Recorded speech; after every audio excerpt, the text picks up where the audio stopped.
with AT&T. What am I seeing here? Hold on. Would I buy AT&T? And by the way, if you want to see the stocks that we bought for this week, just log in at the blackstockmarketprogram.com and go to what Dr. Boyce is buying, and you'll find it there. Okay, it looks like a lot of analysts are saying that AT&T should be a hold. The majority of them are saying hold the stock, but don't necessarily buy more. But these ratings might have been done before the most recent dip. Looks like AT&T has gone down 9% the last month, 18% the last 3 months. I see AT&T as being a good recovery play, meaning that as the economy starts to finally get its feet underneath it, it's going to take off. Let me tell you a little bit more about what the bulls are saying about AT&T. The bulls are saying that Warner Media has a broad array of content rights and has a strong reputation with content creators. Shareholders will own 71% of this firm after it merges with Discovery. Within the wireless business, AT&T holds the scale needed to remain a strong competitor over the long term. With Sprint and T-Mobile merging, industry pricing should be more rational going forward. AT&T has pulled together assets that no telecom company can match. The firm has direct contact with more than 170 million customers across various products, providing an opportunity to build deeper relationships. That means monetize that audience a little more. Now, here's what that's what the optimists are saying about AT&T stock. Okay, so what the pessimists are saying, aka the bears, is that AT&T's massive debt load will eventually catch up with it. The new Warner Brothers Discovery was forced to take on $43 billion of debt, leaving it highly leveraged. The remaining AT&T will still carry $125 billion in debt as well. Advancing technology will swamp AT&T's wireless business, enabling a host of firms to enter the market, commoditizing this service. The cost of maintaining dominance in the wireless industry by controlling spectrum has been exceptionally high over the years. AT&T spent more than $25 billion for C-band spectrum in 2021, with few prospects for incremental revenue. So it's good to hear what the bulls and the bears are saying. The truth obviously lies somewhere in the middle. If you want to know the analyst breakdown, 29% of the analysts are saying to buy AT&T, 57% are saying hold. But keep in mind that as the stock continues to drop, that hold rating becomes more of a buy, right? Because one of the most important things you got to understand about stock is it's not about just the quality of the company or the quality of the assets or the quality or how much money the company's making. It's really more so about what the price is on the market relative to what the price is actually worth, what the price is going to be in the future. So some would argue that a lot of these stocks, a lot of strong quality companies like AT&T are going to do extremely well in 2022. Right now, if you want to know a couple companies that I believe are really going to do well in 2022, and these are options plays that I just made in terms of stock options that I just bought. But I bought long-term options. I didn't buy those quick hit, expire next week type options that are really cheap, where you can make a lot of money fast, but you may lose all your money. These are long-term options that I do in what is called a stock replication strategy. That's something that we talk about if you go to stockoptionsmasterclass.com, you can look at my options class. I did a whole intensive weekend explaining options, and it's all saved. You can go take a look at that, stockoptionsmasterclass.com. The two companies I like are Apple and Disney. Apple and Disney. I believe that once all this pandemic stuff kind of gets a little bit further behind us, not so much to where it's gone, but to the point where we become comfortable living our regular lives, even though there are viruses out there. Disney is going to do really well, I believe, in 2022. Also, Apple. There's a big play with Apple happening within the VR AR space. So there are experts that believe Apple is going to release a VR headset like the Oculus, or maybe something that does AR, or augmented reality, and that's going to be a big play for Apple. It's going to be a whole new expansion to a whole different area outside of just selling phones, right? So Apple and Disney are two options plays that I'm making, and what I did was I bought options that expire way out in the future. I didn't I didn't buy options that expire next week. I bought options that expire at the end of 2022 to give me plenty of space, plenty of time in order for it to grow. Now, my sister is in here, and she's like peeking in. You want to say hi? I just want to say bye to my big brother. All right. Love you, sis. Love you too. See you next time. All right. See you soon. Fly safe. Okay. Bye, class. Get those options. Apple and Disney, girl. Okay, I'll forgive you too. There you go. Put your money in there, girl. See, there we go. That's what you do with family. What you say? Okay, I hit you up.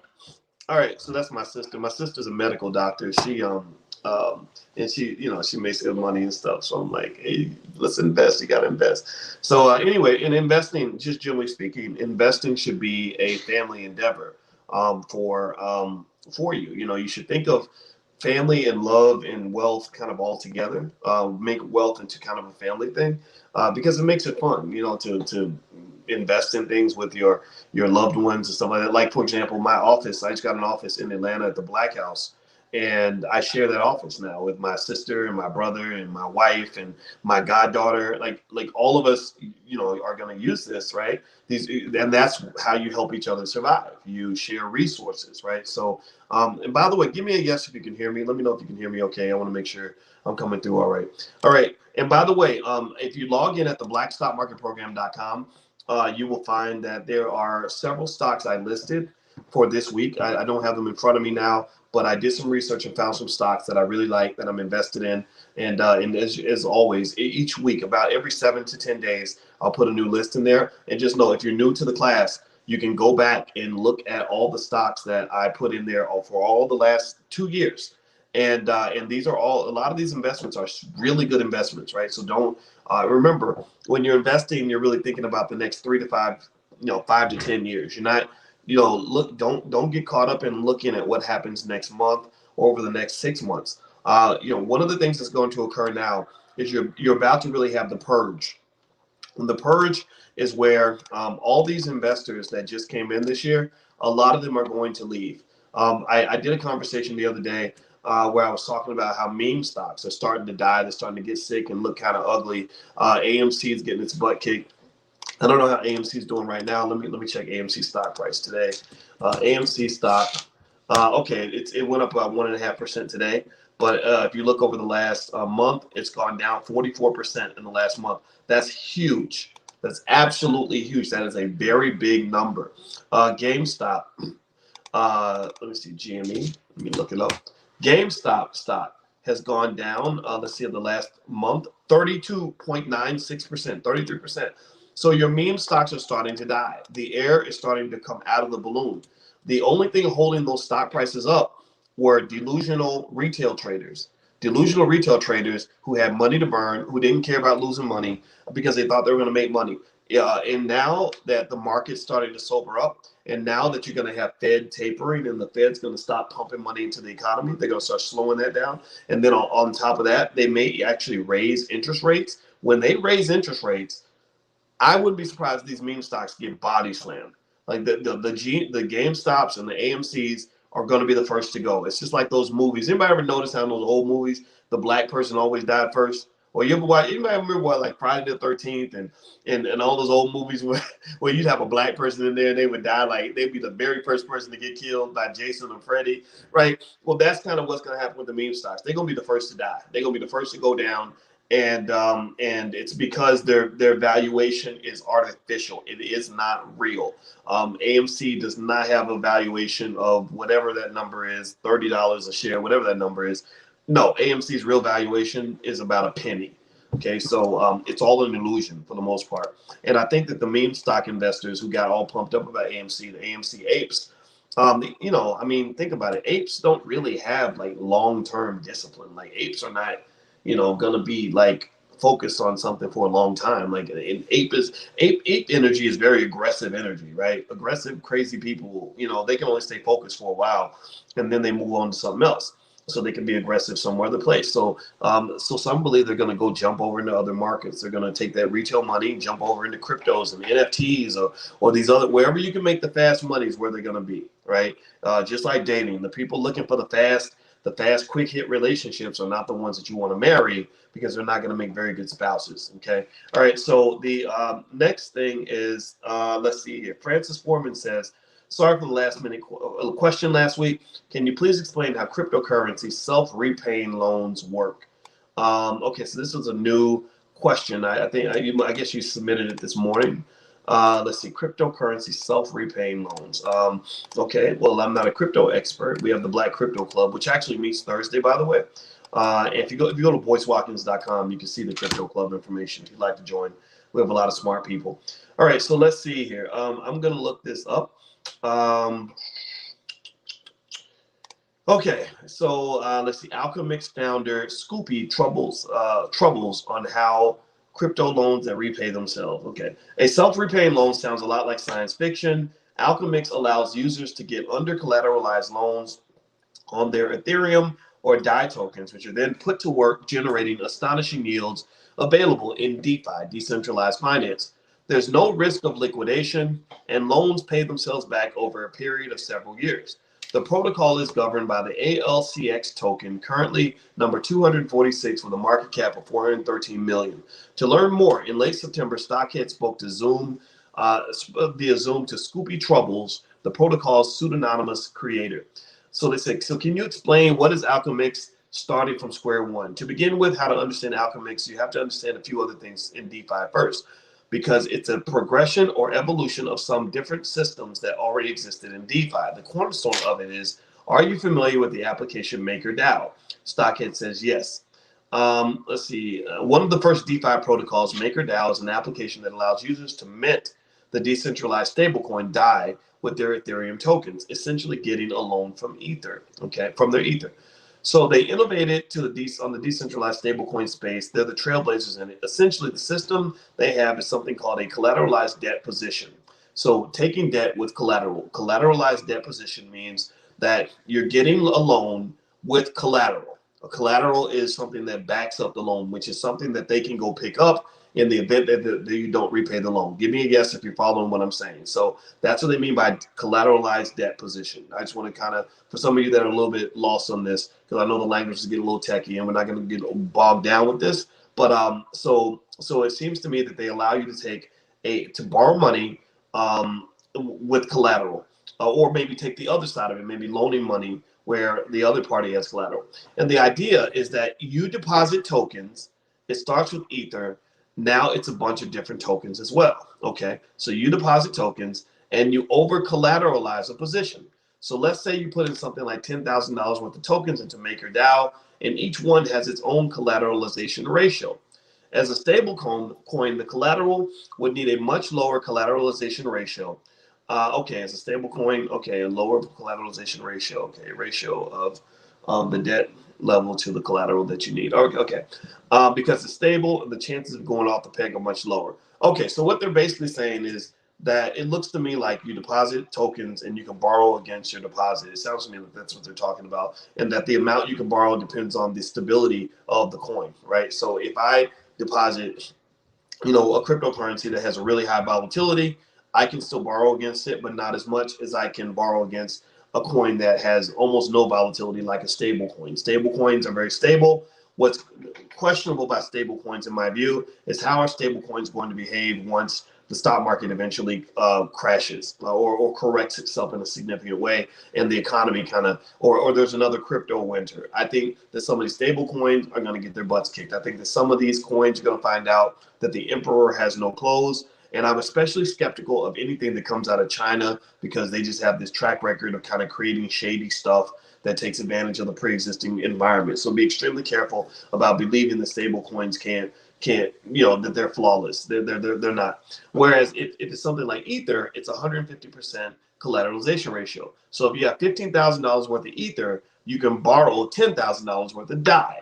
And part of this, the way that they can ensure that DAI is always collateralized properly, is that if you fall underneath that collateralization ratio, you will get liquidated. So that means that if your DAI drops in value, then if your Ethereum drops in value, then they're going to sell some of your Ethereum, or they're going to force you to sell some Ethereum in order to pay off some of the loan that you got in DAI. Okay.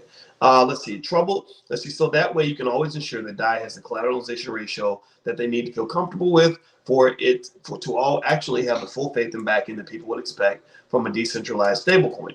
And this model has been copied and kind of innovated on a little bit. Okay, all right. So there we go. So that's what it is. I mean, it seems to me that it comes down to the ability to finance things that you're financing or trying to invest in by providing your cryptocurrency as collateral for a loan. And the reason you might collateralize something as opposed to just using it to buy whatever you want to buy or invest in what you want to invest in is because when you use it as collateral, you don't have to sell the asset, right? So a big industry now, it appears, and again, I'm in crypto, but I'm not an expert on crypto. Again, we have the Black Crypto Club with crypto experts that are coming through every week. In fact, actually next week, Rebecca Samuels is coming in, who is an expert on crypto taxation.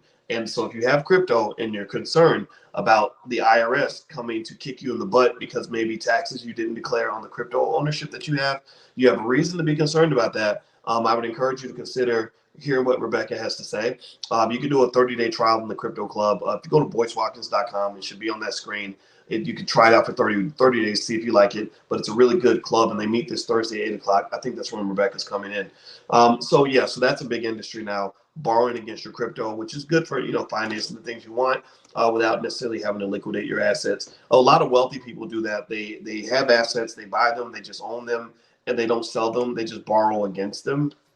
And that way they can allow the asset to grow without having to liquidate things in order to make investments or to make purchases, right? So let's see. Edmund says, "What's your prediction on the Fed news is coming out tomorrow, and our stocks dropping in anticipation of this news and the inflation data?" Yeah, I think that you are seeing a little bit of sort of pre-reaction to the Fed.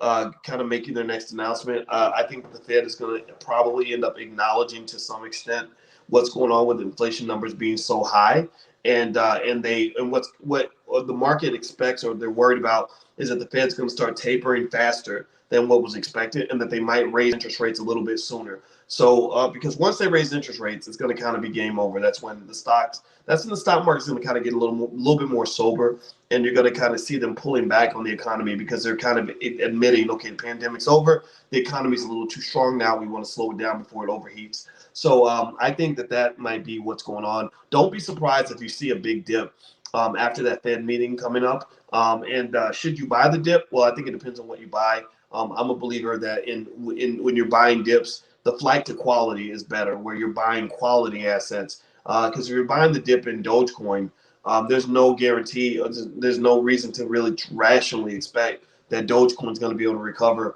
from a significant systematic setback like a Fed announcement. Okay. Let's see. Are you able to purchase crypto for your kids on any platform? I wouldn't overthink it when it comes to purchasing crypto for the kids. I buy assets for my kids, but I keep them in my name. I don't buy them and just give them to the kids per se, unless it's like for practice. Like, all our kids have little investment accounts, but with like play money so they can kind of learn about stocks. But I'm not going to give my kids a whole lot of assets because kids are just, they can sometimes be a little stupid. Like, I don't know about y'all, but our kids can be a little stupid. I know I was stupid when I was a kid. I was smart, but I was stupid, if you know what I mean. Like, I thought I was smarter than I was. So if you'd given me, $50,000 in assets when I was 14, oh, I would have spent that on a bike and a girl and some shoes.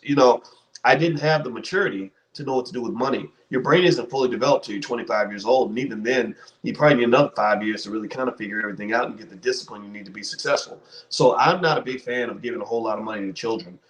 In fact, actually, I think that can undermine your ability to have influence over them as a parent. Because if they get to the point where they're like, well, I don't need you. I got $100,000. Well, then, I mean, that's going to make it tough for you to kind of say, I need you to make better grades in college, or I need you to stay in school and all that. They're not going to listen to you. So I wouldn't give them the money. What I do is I just buy the assets and I have trusts in place so that in case something happens to me, they're going to be taken care of. But I don't, that's my money. That's not your money yet. You got to earn it. Okay. Marlon, hey Doc, I recently ordered 2 copies of Black Labor White Wealth, one for me, one for my brother-in-law. Can't read it. Great Christmas gifts. Excellent, excellent, excellent. Very happy to hear that you're supporting Dr. Claude Anderson, the Powernomics Corporation. He's an absolute godsend. You guys know what I believe about Dr. Anderson. I would say that a great way to celebrate Christmas would be to order, to do a cash mob on Dr. Anderson's site, powernomics.com, and give away copies of those books to your friends and family. One thing that I've been doing to help you guys that buy the books is I've been doing deep dive lectures every Wednesday night at 8:30 on Black Labor, White Wealth. I've been breaking the book down paragraph by paragraph so that you don't actually have to read the whole thing if you don't want to, but you'll understand it. You'll get, Dr. Anderson's perspective and my interpretation of what Dr. Anderson is saying in the book. And we've done about 25 lectures on that so far. And actually, if you go to drboycebookclub.com, you can get access to all those lectures, right? There's a small fee for that, but you can get access to all those lectures if you want to watch all the book club meetings and all the lectures we've done to this point.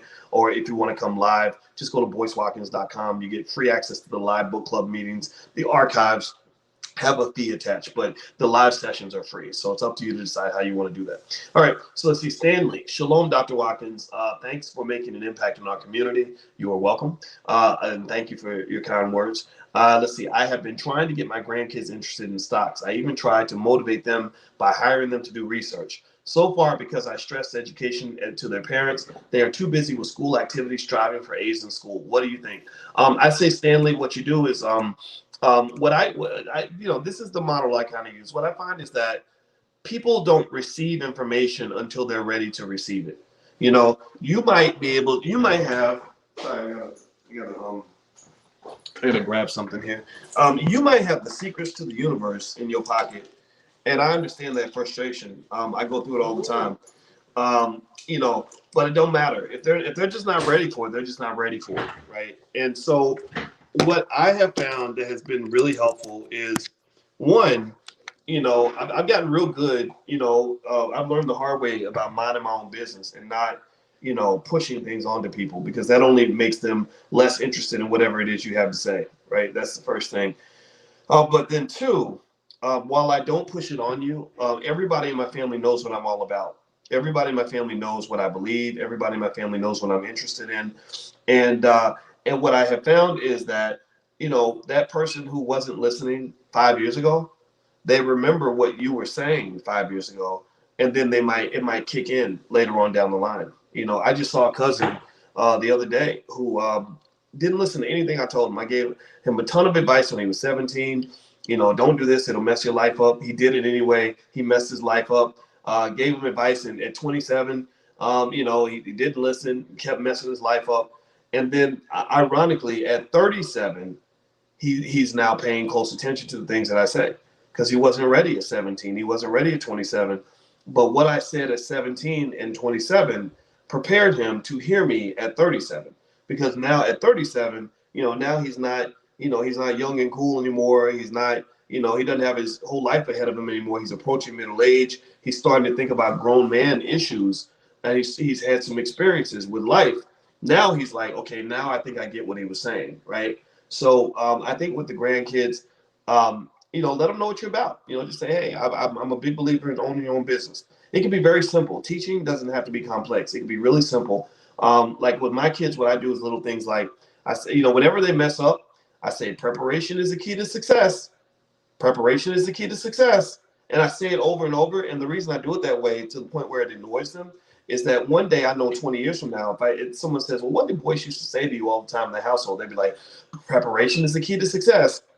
And you can't tell me they're not going to need that information at some point when it comes to, when they're trying to accomplish something, right?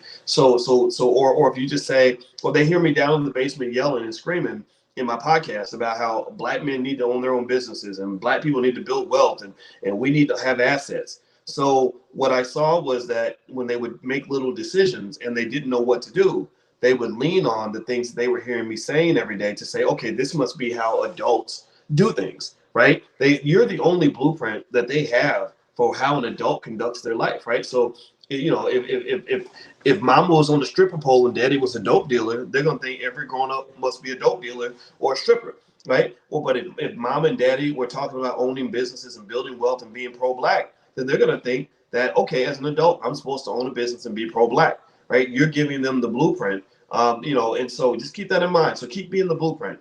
Don't give up on them, but don't expect too much from them at an early age. I'm telling you, it just you can't make people into who you want them to be. It's very hard to do. All right. Kia, if you don't have a lot of money to invest because you're living paycheck to paycheck, what is the best way to start investing? I would start small, and pick an amount that is maybe equivalent to the amount of money that you might spend on, on fast food, or the amount, maybe 1/3 of your car note. Most people, it's hard. You'd be hard pressed to find somebody who never has any extra money ever, right? And the thing about investing is it doesn't require you to give up all your extra money, but the only thing it's required is equality. Like we talk about equality in terms of white people treating us the same as other white people. I don't think about equality that way. I know white people don't like me that much. I think about equality as, do